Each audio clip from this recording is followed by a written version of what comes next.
Welcome, everyone, to All Women Driven, the podcast where we are looking into the past of women in automotive to see how they got here and learn from them on how we can push women in automotive further in the future. You can find me on YouTube, Instagram, or Spotify with All Women Driven. Don't forget to share and like and listen where you're listening. If you like my channel, you should also check out the Lon MacArthur channel, Ford Video Guide channel, RagnarCon, Johnny's Car Can Reviews, and All Terrain Nation, with which leads us to our guests. There we go. There we go. Kelly. Hi, Sarah. How as are you you? first. I'm good. How are you? I'm good. Thanks for having me on. I'm excited to really Yeah. talk about it and be a guest. This is the first time I've been a solo guest on somebody's show. Well, you guys had me on when I first started doing these. That's true. But our channels have kind of gone back and forth, collaborating a few times and whatnot. So, Yeah, and absolutely. Allie. So, what do you do in automotive? Yeah, so in the automotive world, I am actually co-host on my husband and my channel All Terrain Nation. We are on YouTube, Instagram. We're also on Facebook. Under that umbrella, we actually have a couple different channels, which All Terrain Nation is kind of the main one, but we're actually kind of branching out into a few other things where we also have Marital Nation, which is kind of a joke on our show because there are times where Dave and I will be having a conversation and then all of a sudden we literally go into our marriage of bickering back and forth about something. So that's really kind of where Marital Nation came across because I don't know, it just kind of stemmed from somewhere where we were just having a conversation and he was like, I think that's more for Marital Nation. And so that's kind of where Marital Nation came from. So it's Okay. it's a key channel. We don't really do much with it right now, but our goal in 2025 is to kind of grow that. So you can actually find that on YouTube and Instagram and Facebook as well. Yeah. And then our newest channel is actually ATN Off Road. Okay. And for those of you watching that have known us from our Nissan community, which I'm sure we'll talk about a little bit in a little while, that channel was actually used to be Nissan Nation Productions, which was specifically Nissan everything. And that channel was actually where All Terrain Nation kind of came from because it started branching out into all different brands. But we recently changed the name to ATN Off Road because we wanted to go ahead and start sharing some of the more off-roady things on that channel versus kind of doing everything on All Terrain Nation. So we can kind of help both audiences find what they're looking for on both channels. So that's kind of what I do right now in the industry, I guess. Yeah. So you have a full-time job besides this? I do. I am actually a spreadsheet nerd in my daily job. I'm in HR analytics. And so all the things, the pivoting of tables, the spreadsheets, the looking at nerdy numbers and all that kind of stuff. So that's kind of what I do in my day job. Tim and I live by our spreadsheets. It is our most used thing, for all of our YouTube people, or YouTube members. I have one for the schedule. Like, Tim and I have multiple spreadsheets, and it's just like sharing back and forth. My brother's like, "What is this spreadsheet?" Yeah. It's for this. Like, I'm making one for the chickens. That's hilarious. It's funny. I have a couple different shirts. It's pretty much says the same thing. It says, "Oh, this calls for a spreadsheet." And it's two different versions of that shirt. And then I have a little less family friendly. Freaking the sheets is actually what it is, but it has an Excel symbol on it. So it's Oh my talking gosh. the freaking Excel sheets. So Have you found the shirt that says, "Hang on, I've got this"? I watched a YouTube video. No, but I might need that shirt. Yes, I got that for Tim. It's funny you say that because I actually have a friend of mine that I used to work with because I used to work in telecommunications. And the friend would always come to me and ask questions. And I would be like, you just watch YouTube and find a video on how to do it. Like how we do it. Like she needed to replace something on her son's car or something. She's like, "Can I pay you to come over and replace the motor in my son's driver's side door window?" And I was like, "No, you can do that yourself. Like go find a YouTube video." She's like, "No." So I really should just get that shirt. Yep. So, and you have kids? We do. We do. Yes. my husband has a son from his previous marriage who is 26, but he's lived with us since he was 8, so he's my kid too. And then we together have a 14-year-old daughter who is a freshman in high school, and we very, very busy with her softball is really kind of what takes up our life when we're not on YouTube and doing our day jobs. Yeah. So that was leading into what hobbies or gigs do you have on the side? But it sounds like you're pretty busy. Yeah. So I would say softball is a hobby because it has to be, because we are involved in so many things. Like my husband umpires. My daughter is going to actually umpire this season when she has some downtime. She's going to start doing that this year. And I'm actually on the board of our softball group, or our softball board at our rec league. And so I stay very busy. I'm also the webmaster for them as well. So I stay very, very busy. And on the side of that, my husband and I are also board members on the Texas Auto Writers Association. It is actually a press organization that's based out of Texas. It's actually the VPs of membership. So we're co-VPs of that. So that keeps us busy. And then, is there anything we do outside of that? We like to off-road when we have a moment. Right? Yes. If I had a Bronco, I feel like that'd be all my hobbies. 100% you need a Bronco, Sarah. I do. Your kids on the other hand, like Lebo and I have a deal. Like he's like, when the kids graduate, we can get a convertible. And he wants a convertible Mustang, but he always says just convertible and like expects me to be like, oh yeah, the Mustang. And I've been going, the Bronco, right? He's like, yeah. He's like, convertible Bronco or convertible Mustang. I'm like, the Bronco's convertible. The Bronco is convertible and like off-road SUV. So he's a Mustang dude. He loves his Mustangs. He's afraid of heights. So yeah, you probably won't see him out on the trails with me very often. That's funny. It's actually funny because we were actually talking, I think it was today, in a chat where David shared a video of something that he wanted, or an F-150 Tremor. And a friend was like, I thought you wanted a Ranger, or I thought you wanted a Raptor R. And I responded and said, well, he wants an antimatter blue F-150 Tremor, and he wants a Mustang, and he wants a two-door Bronco, and he wants this, and he wants that.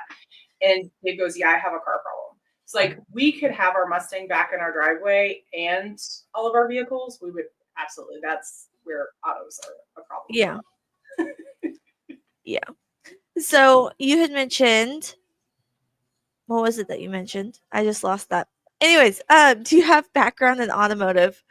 So my background in automotive is actually, I would say, a little unique. I've never worked a day job in the auto industry, but what I have done is I actually grew up in the auto industry from a child with my parents both working for General Motors as I was growing up.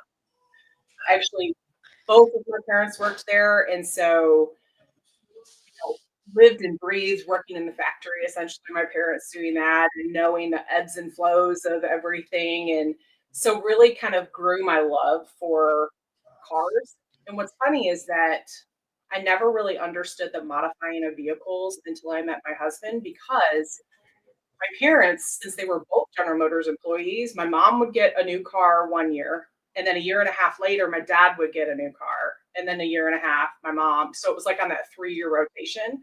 So they would stagger it. So we just always had a new car, and we literally just drove it, did the oil changes, put gas in it, drove it to where we needed to, and then we turned it in. We didn't do any modifications to it. Yeah. And so just really kind of growing up in that, it definitely changes your mindset as you're growing up, but really just grew a love for the industry as I was growing up. And I was really raised as like being an independent person and not really needing someone for something, just because sometimes not everybody's available for you.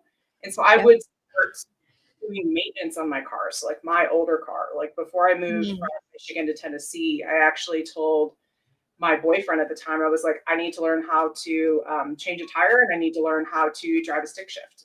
I said, because I can't leave the state and not know how to do those things. Yeah. And I like changed a gasket in my first car, and I would change my own oil, and I would do like all the little maintenance things all girlfriends would look at me and be like, "What are you doing? Girls don't do that stuff." And I'd be like, "Well, this girl does." And so that's kind of how it came out. And then Okay. I actually I went to school for the music industry, Okay. and I got a bachelor's degree in that. And then life happens, you get a job in your industry and you find out it's probably not the best route of what you should have taken in life. And so then I got a day job that paid my bills, and then Dave started doing this, and I got really jealous that he was getting to go on like cool trips and stuff. And I was like, wait, I know other things, Right. things.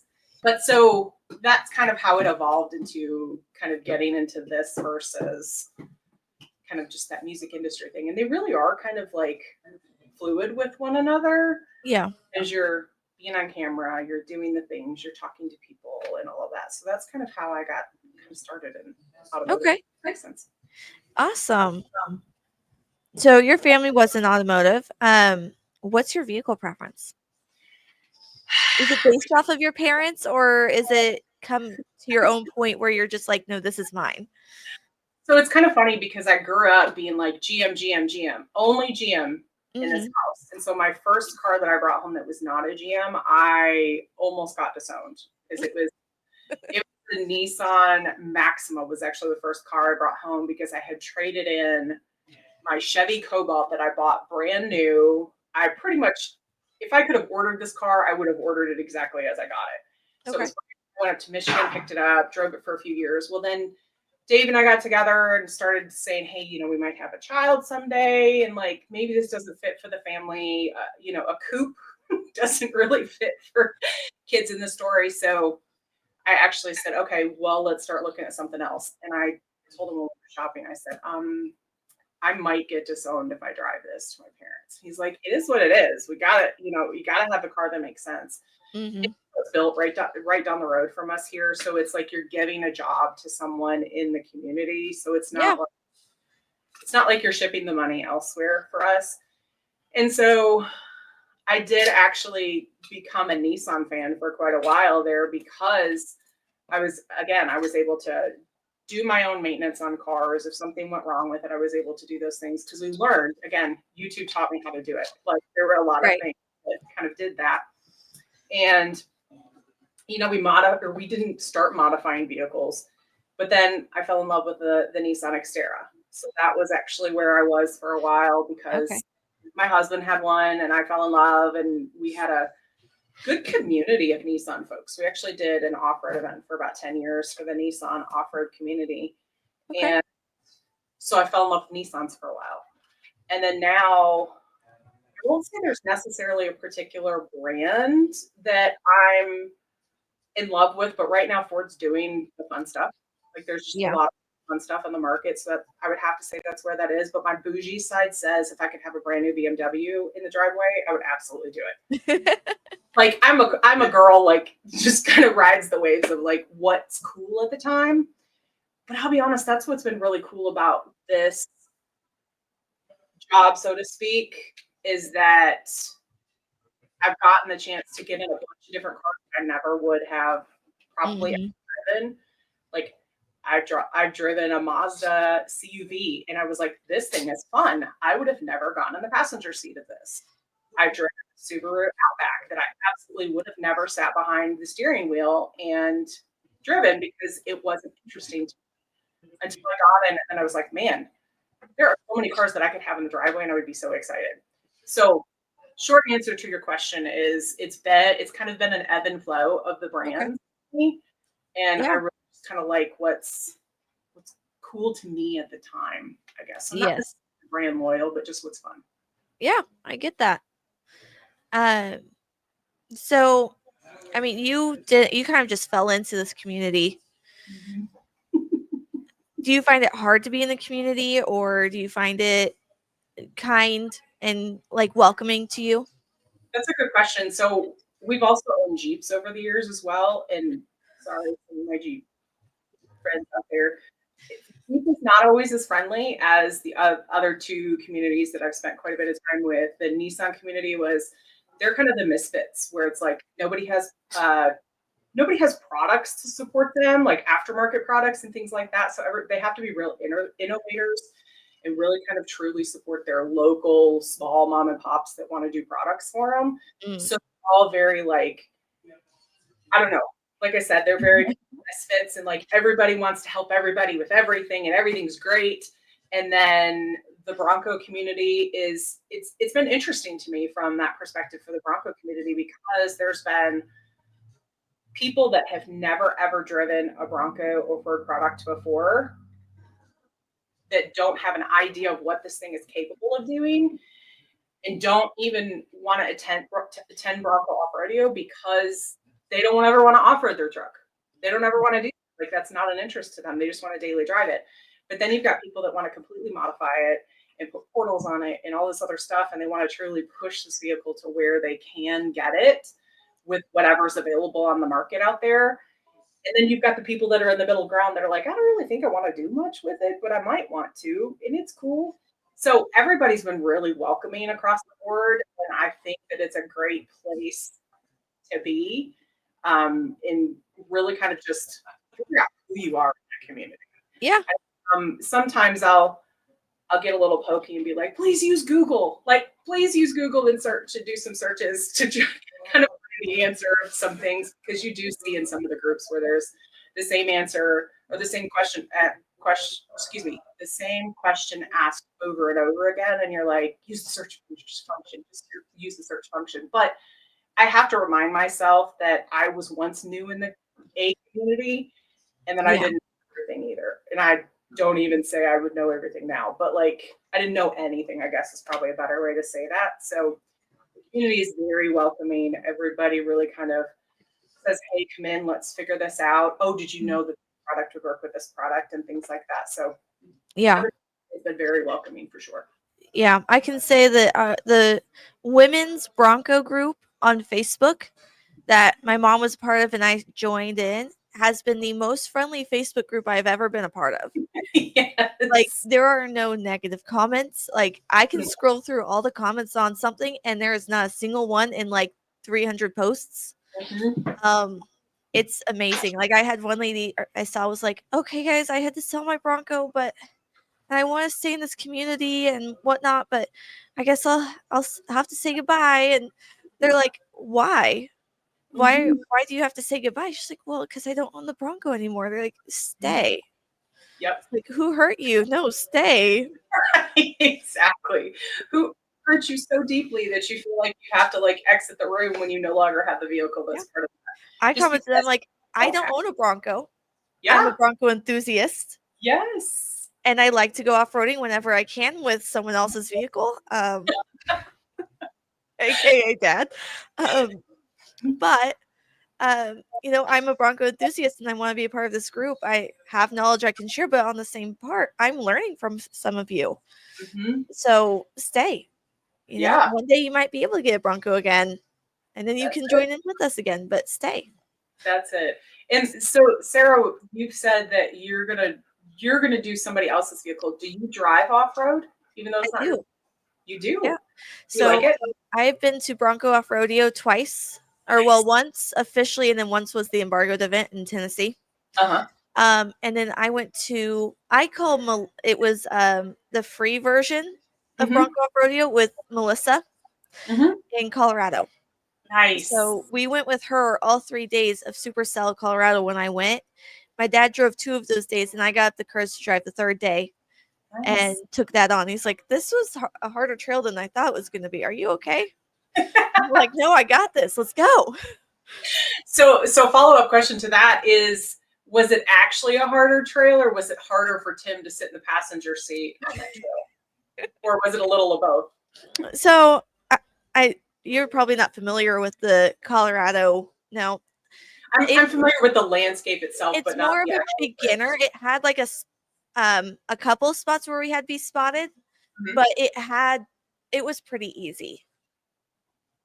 So really, Tim in the passenger seat having a struggle. That's okay.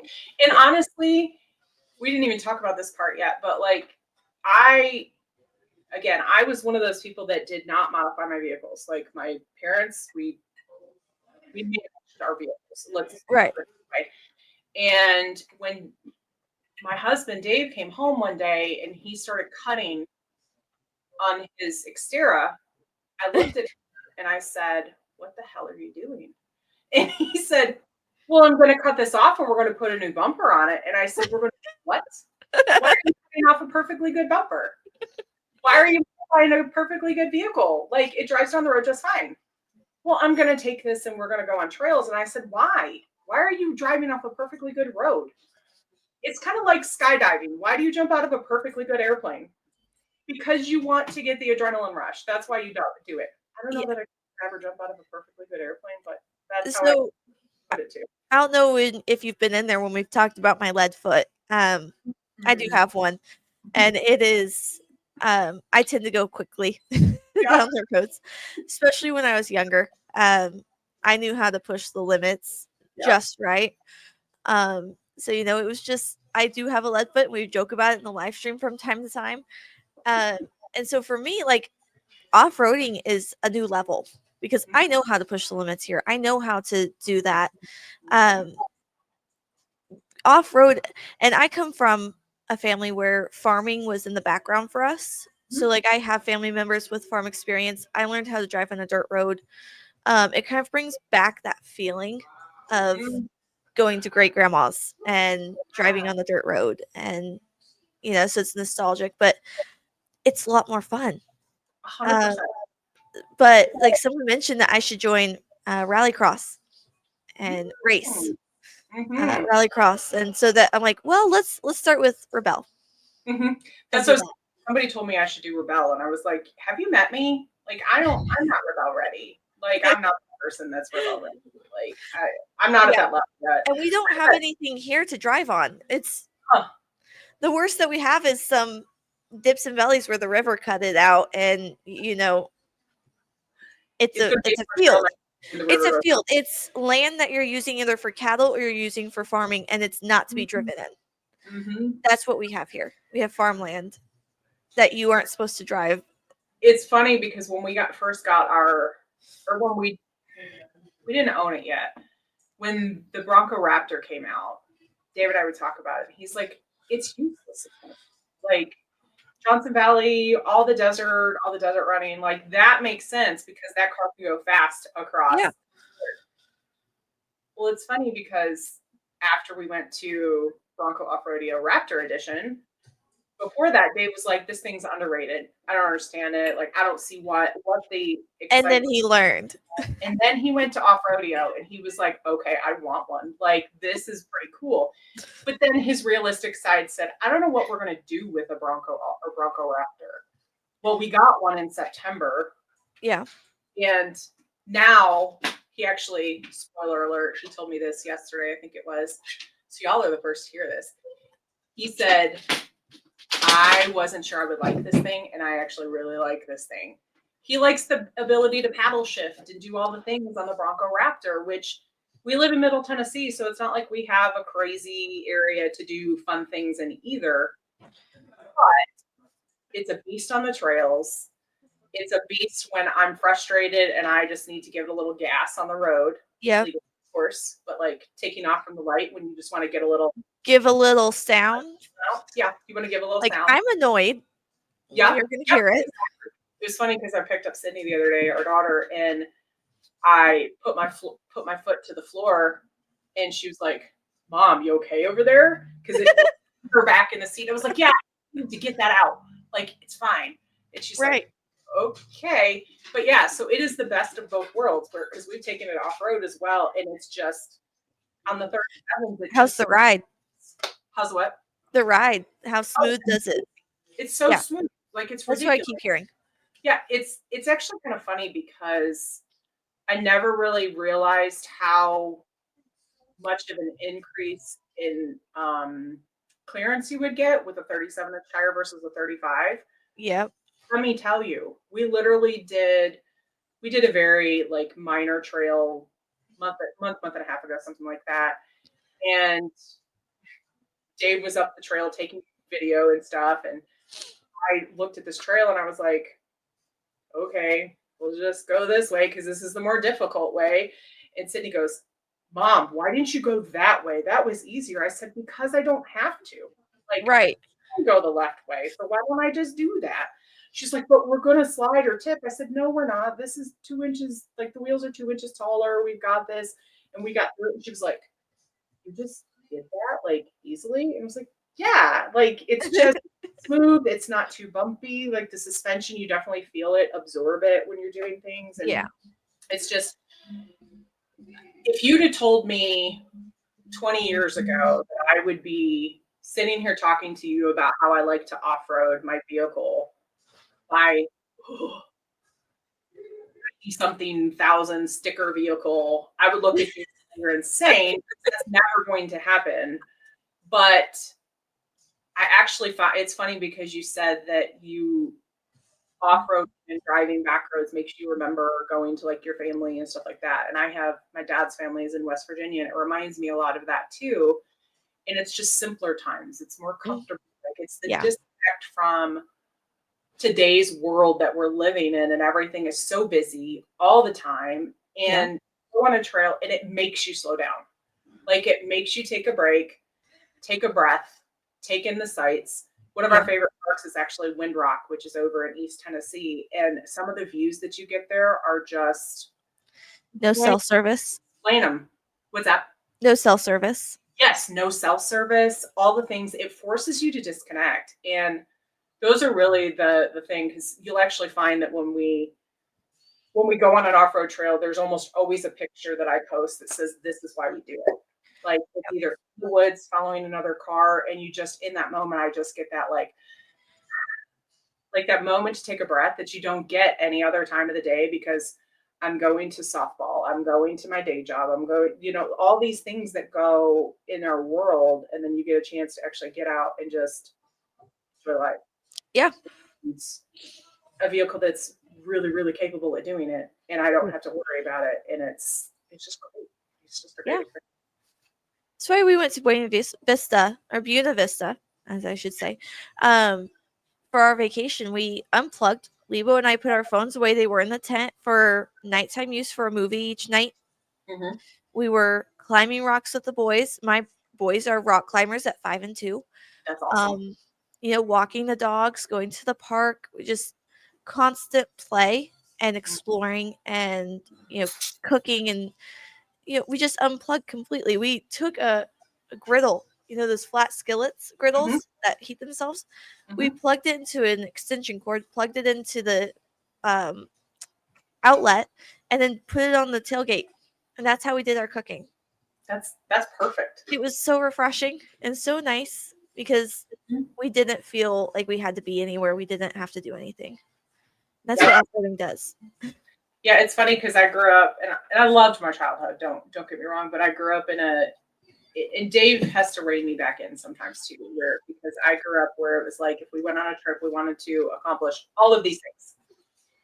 Yeah. From time to this time, we're going to do this, and from this time to this time, we're going to do this, and we're going to do this, and we're going to do this, and we're going to do this the whole trip. And so when he and I first got together, I was still very regimented on that, and I would say, "Where are we going? What are we doing? What do we want to accomplish on this trip?"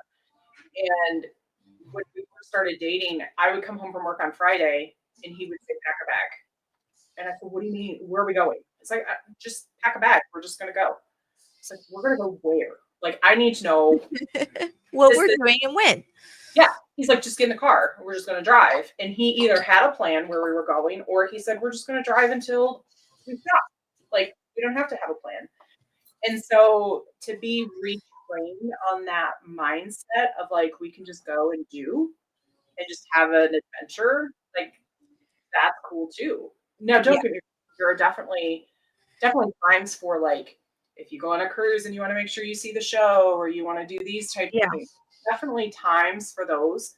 But you also, I've learned over the years, is that for your mental health and your mindset, you have to sometimes just say, we're not going to have a plan. We just know we're going to be here to here, or this date to this date, we're going to be in this area.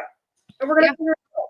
And we're not going to have any regrets for missing anything, because we know that there's an organic experience in there that's going to make things so much Yeah. fun. My parents used to take us to Lake of the Ozarks Oh, because we had a nice. boat. So we would just go out and boat every day. We didn't really have a plan, just be in the boat. But then I got to this point with Levo, and I realized that it was so stressful to plan every second of the trip, because then it goes awry, and then I'm freaking out because we're not where we're supposed to be when we're supposed to be there, and then he's freaking out because I'm freaking out, and then we're all just in tears. And so why even plan that? Just go and be. Yep.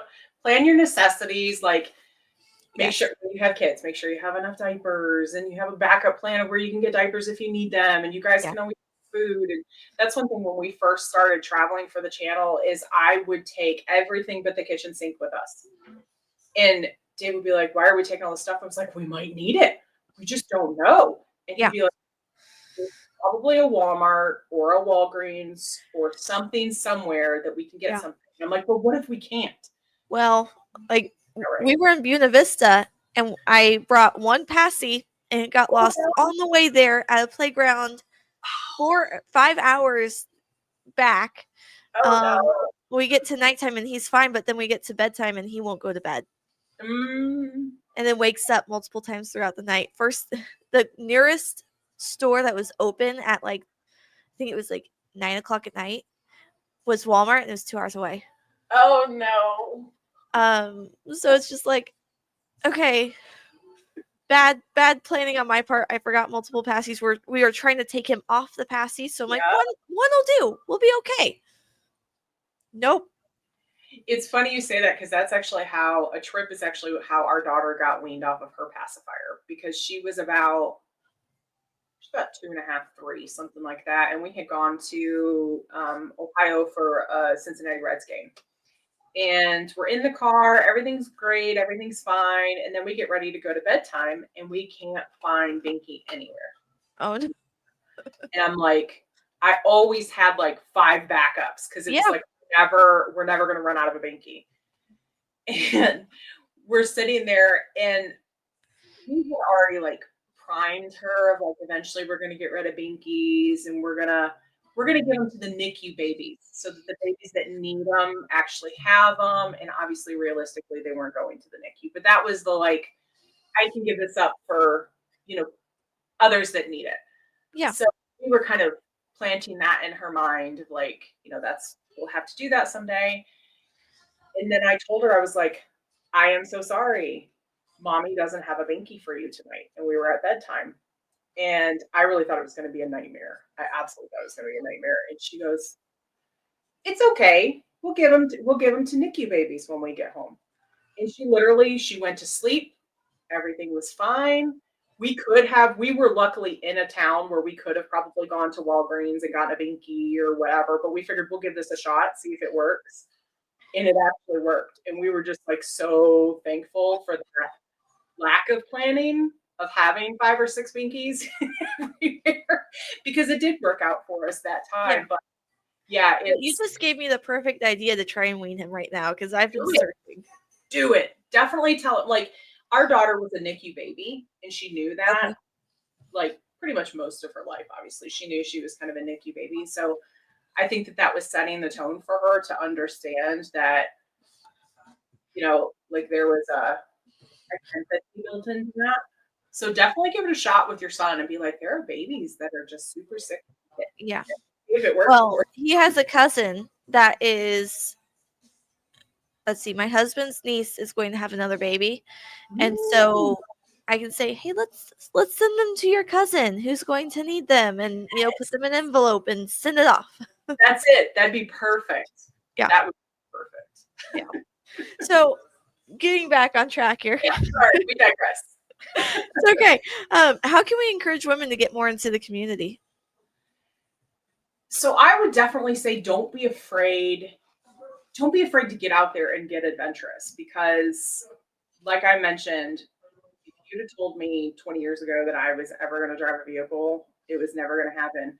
It's funny, we'll have women that'll post in some of the Bronco groups that'll say, I don't know that I want to go to off-rodeo because I don't ever plan on off-roading my vehicle. And I tell them, just go.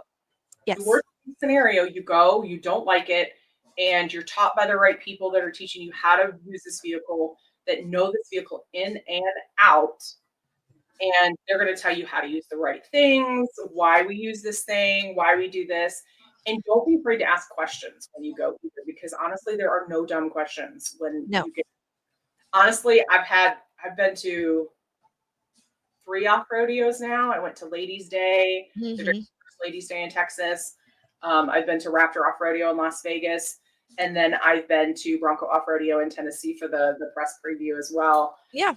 And honestly, I've learned something at every single one of them. Mm-hmm. One, I can't tell you right now off the top of my head what I've learned at every single one, but I can tell you I've learned something new at every single one of the off rodeos. Yeah. And I have asked dumb questions, and they're just like, no, it's not that because it's this, just kind of things. And so I definitely say there are no dumb questions, and go have fun, be the driver, volunteer for everything, Yeah. and just, and you get, worst case scenario, you get all these stickers and you have this adventure that's Right. do it again. Yeah. One of our salesmen, well, financer now, has his Bronco. He never wants to take it off road. That's okay. He might do like the scenic drives, but he'll never take it off road. But he's part of the community. Like he goes to the supercells, he goes to things, and he's part of the community. In fact, he had customers come to Supercell. They drove to Kansas, met up with him in Kansas, and then drove on to Colorado with him to go off roading with him. That's very cool. And that's the So, thing is, yeah. you're in, the great thing about off rodeo too is it's a controlled environment. These trails are driven on every single day for off rodeo, and these trail guides are some of the best I've ever seen in the industry. Yeah. I've seen a lot. They're never going to put you in a bad spot. They're never going to put you in a bad spot because, for one, you're driving Bronco Off Rodeo's vehicle. So they don't want it to crash. Well, it's funny, Sarah, because I don't even think they let you guys, maybe they did. There was a trail that we did when we went to Tennessee that they actually told us and said, you guys are the first group to actually go through here. Yeah. This was not passable yesterday. And so, and I'll be honest, even in my experience of all the off-roading I've done over the years, I was a little topsy-turvy on it. I was like, what? Yeah. But I trusted my trail guide. Yes. My spotter, and I knew that they weren't going to put me in a situation that was going to damage the vehicle or hurt me. Now, I can't always say that about everybody that you might go out and spot when you go out into the community. So take that with a grain of salt when you get outside of these organizations. But from an off-rodeo perspective, take the chances, follow your guide, do all the things, have all the fun, and kind of do that. And ask the questions about off-rodeo. So really, there's a great FAQ section on their website that actually talks about what vehicles are qualified for an off-rodeo, how to get signed up, what should you take, do all these things.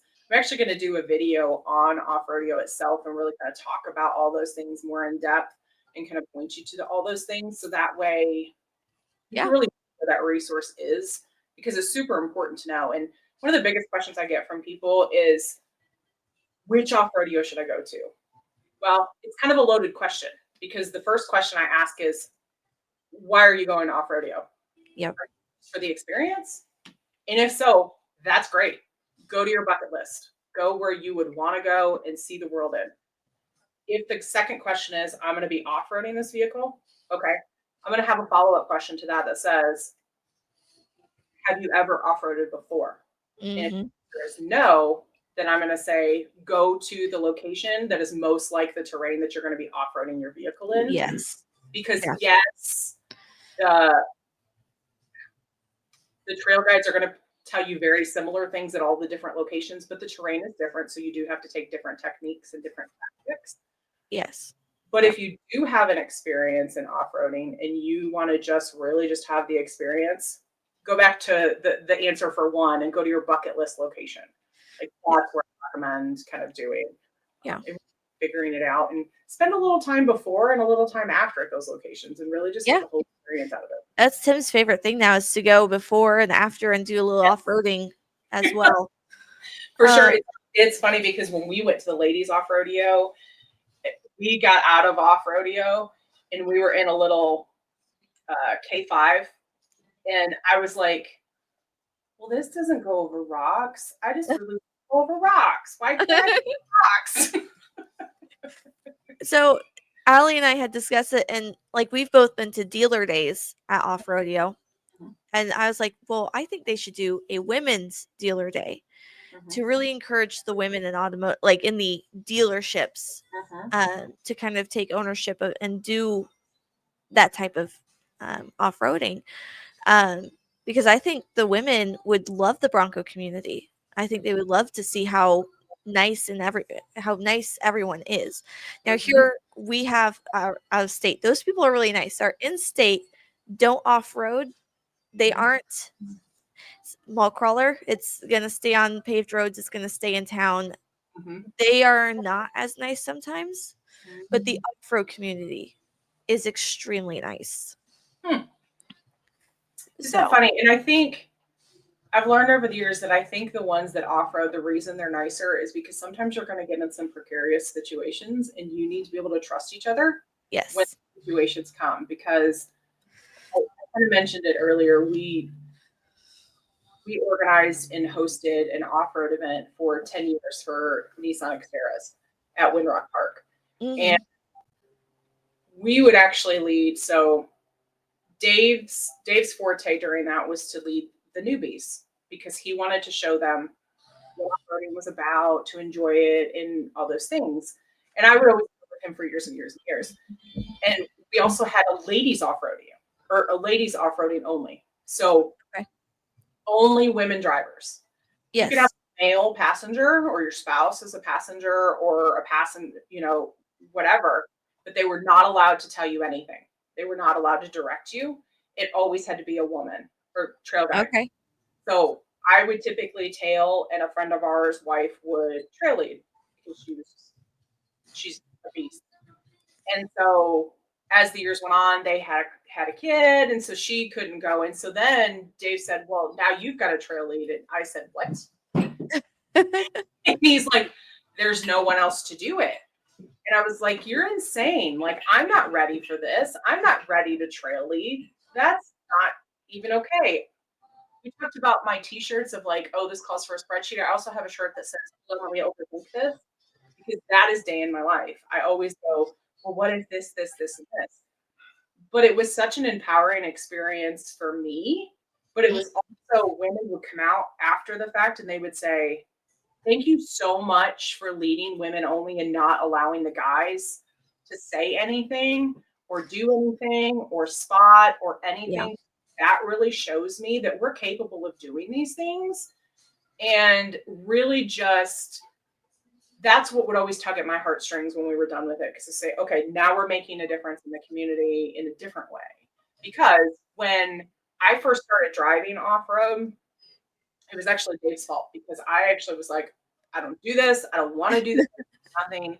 We were on a trail and he was driving and he said, hey, get in the driver's seat. I need you to pull the truck up because I need to spot this person up there. And I said, you want me to do what? So then I was in the car. I was in the truck pretty much all day at that point because I just had to keep moving the truck up, kind of a thing. But yeah, at the end of the day, I was hooked because I was in control and I could do these things. Yes. After that, we started looking for one for me because I needed one. I needed an Xterra. So at a point, we were a 2 Xterra household. And some people might be like, I don't even know what a Nissan Xterra is. That's fine. Go out and Google. You'll see it. You'll see what it is. And we also kind of like the underdog, like of nobody ever thinks that an Xterra could do what it could do. And with an independent front suspension, we go out there and we keep up with everybody. And I think that's kind of the same thing that's happened with Bronco, is that people initially would say, Bronco can't do what Jeep can do. Bronco can't do this, this, and this. And we've showed them time and time again that you absolutely can do the things that Jeep has been doing for years and years and years. And Bronco came back to the community. So people have to remember that Bronco didn't just try and take over the space.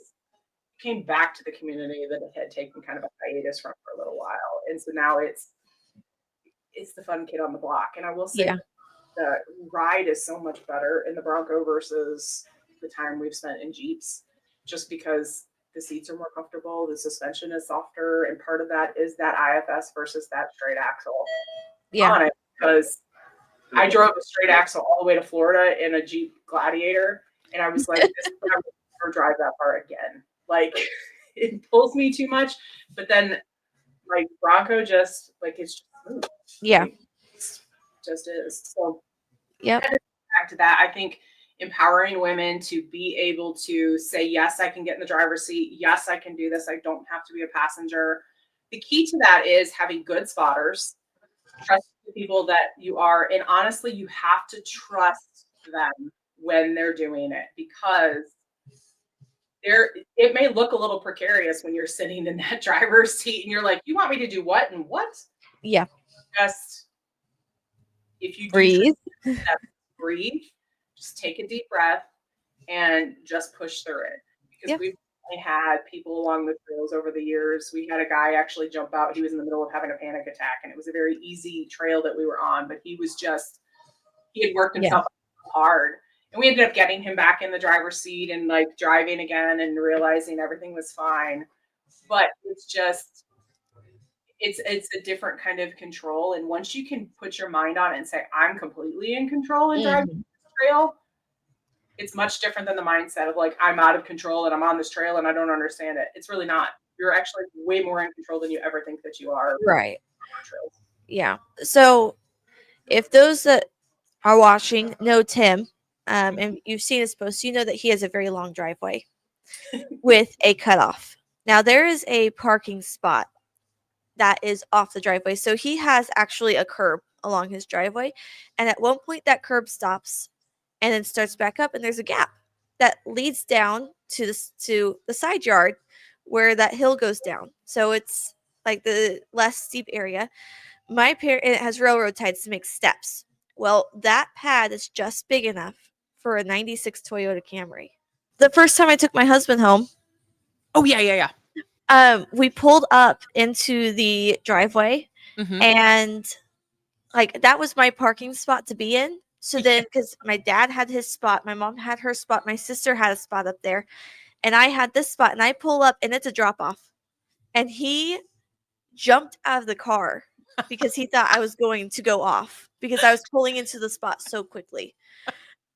He opened the door and was halfway out of the car when I stopped. That's your husband now? Yes. That's hilarious. So he survived that and still married you. So that's good. Yes. So I was just like, this is where I park every day. He's like, why'd you come in it so fast? I'm like, because I knew I could. Because I know where I can go and what I can do. Yeah. Like I know how to back down their driveway without a camera, because I was in a 96 Camry backing down this this driveway that like fits like UPS and FedEx trucks. But you have a wall on one side. So if you veer off, you're going up the wall and you're damaging your car. Like going down this since I was 16. It's funny you say that about you were confident and you knew where to go. So that's kind of the key to all of this, is that once you've off-roaded and you've done all the things and you've taken those adventures, it gives you a new confidence in your vehicle, even in your day-to-day driving.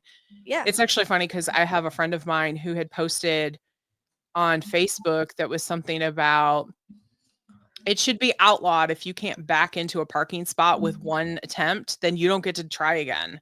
And I said, I got this. Like, just because I've gotten better at parking and driving and doing all the things. And I have a better sense of like depth and all the things, because you really do have to have that trust and depth perception of where your car is going to go and what it's going to do and all the things. And it kind of gives you a little bit of a physics lesson too, because if you really think about it, it's funny because one of our friends of ours was a co-host on, or organizer on the event. He actually was like, okay, I'm just going to show you. And he just walks out there, he puts his arms out and he just walks over the rocks like this. And is like, this is what your car's going to do. So just kind of think of it that way. And I was like, that's really the simplest smart thing I've ever seen when it comes to off-roading, because Yeah. legit, that is it. Like, you keep your arms straight and that's what you can feel. And I do not like off camber. Like, I am not a fan of off camber. It's where that control situation is. But I've definitely learned, again, where I've talked about, I know I keep beating this into the wall of like trusting your spotter and everything, but I can be put in uncomfortable situations and know I'm going to get out because I trust my husband as a spotter. There's probably like a handful of people that I would trust to take my truck out and just like really kind of trust them to put me in different situations. But it really gives me that confidence in the other person and to be able to Mhm. trust, and also the confidence in myself that I can get in and out of that situation. Yeah. So I learned how to drive, and then I got a job here about a year Mm. after that. Once I had my full license, and I was in Washline. I didn't know how to drive a stick. I didn't know how to drive a large vehicle because my mom was insistent that I was only going to drive a small vehicle. I wouldn't drive her Expedition, so I didn't know how to drive anything bigger than a Focus. And I come out here and they expect me to drive F-350s on my first day. Mm. Um, and Your first day. Whew.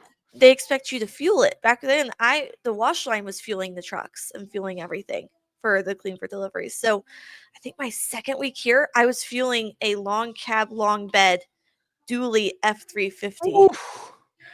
And I'm just like, I don't know what I'm doing. Like, parking, I didn't know how to park a large vehicle, and they were like, easiest way is to back it in. And they Yep. taught me how to do it. First day, they were like, have you ever been sideways in the truck? And I'm like, no. And the next thing I know, we're sideways. And I'm like, dude, like, we're fueling this. What are you doing? His karma is his phone slid across the dash and out the window Oh into no. oncoming traffic. Oh my gosh. So Oh, adventures. high school boys that have been around cars their entire life were this way, and I'm just like, I barely know how to drive. Like, Right? please don't. Since then, I now know how to back a vehicle up down the driveway. I know how to back it to a building, and perfectly align it in the center of the building, manual as well. So it's just, we all come from somewhere where we know Yep. nothing. Mhm. And I always take on that thought process of, I know this is common to me, but to someone else, it's not. Yep. Which Tim, that's on Tuesday night, he's like, well, you may have to chime in. And that's because it's common to him and he Yeah. doesn't always think of it in the simplest terms. And so I come in and I help with that. Yeah. The simplest terms, and everyone can learn. There's no dumb questions. There's no, everyone's going to have to learn something at some point. Yeah, it's funny because I'll get very analytical and I'll give too much information.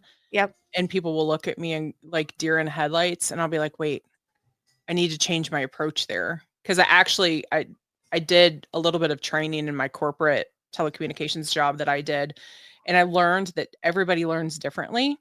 Mhm. And I know that I'm a visual learner. I used to think that there was something wrong with me because of the way that I learned. Like, I have to see somebody do it, and that's when it'll click. Like, you can't give me a book and have me read something and me do it unless I'm able to sit there and visualize it in my head as I'm doing it. And it takes me a lot longer to read it because I'm visualizing it and figuring it Yeah. out. Now, if you show me how to do it, then I'm good. Like, we've Right. got it. Like, I remember that part of it. But I've had to remind myself that not everybody is going to understand all of the analytical pieces that I Yeah. do, that I do have to show a different way or say Mhm. it a different way or everything. And that's the other thing too, from an off-road perspective, that you can be a super analytical person and think about all the different ways of things. And then you could also be a very visual person and see it too. So that's where it kind of like pulls in all walks of life. So you can actually Yeah. see the physics of it, the analytics of it, all the things. But then you can Mhm. also be like a bright-eyed and bushy-tailed person and be like, I just love the view. Like, it's just amazing. So like, it really is for everyone. You just have to make sure that you go out with the right people that you Yes. trust and everything else. And my rule number one that I tell people, that if you're going to go out and off-road, you absolutely never go by yourself. I don't Yes. care how tenured you are, you should not be going out by yourself, because like you said, how many times do we get stuck without cell coverage and we're by ourselves, and then you're at the mercy of waiting for somebody to come by? And I have been on some roads and some trails that there is no one coming by Yeah. for maybe a couple of days, like, Yeah. because they're not that busy of trails. So definitely Well, don't ever that's go why by Tim got the yourself. CB radio, because he and my mom like to go off by themselves for Oh, like their anniversary or their birthday, or doing that. So he got a CB radio. yeah, But at the same point, it's like you have to have someone within range. that's it. That's it. Now, if you get it, I will say from my experience, if you get it tuned by the right person on some country road back in the backwoods of something, you could probably hear for miles and miles and miles. Because a friend of ours was actually on the road to our off-road event back in probably like 2015, something like that. And he comes in, he's like, oh, my CB stopped working. And I was just driving these back roads and I stopped at this CB shop and I don't even know where it was, but the guy said, I got you. And he fixed it. He was like, I can hear 3 hills over. Like, this guy has tuned it so well That that is we awesome. are. And so to this day, I think he probably hasn't detuned any of that because it's just so well done Yeah. that he can kind of get that connection. But yeah, I would definitely highly recommend not going by yourself. Well, and I was like, if you well, you can. need to text us which trails you're going on, Yes. and you need to like contact us. At least one person needs to know which trail you're on, so that way if we don't hear from you by the end of the day, we know to send someone to look for you. That's it. And think about it. I don't know how many people watch ID channel, but I've seen my fair share of ID channel. And the last thing you want to do is be by yourself on some back roads. Yeah. No one knows where you are or where you're supposed to be. That's how bad things happen. That's all I'm gonna say. Yes. So, all right. You know how this goes. I do. So, I do. all right. Well, we will talk to you later. Have a wonderful time, and thank you for joining us. Thanks, guys. Thanks for having me. Thank you, everyone, for joining us this week. We had a fun time, longer than we usually go, but I hope you all enjoy it, and join me next time as we are looking into women's past in automotive to push women forward in the future. Have a wonderful day.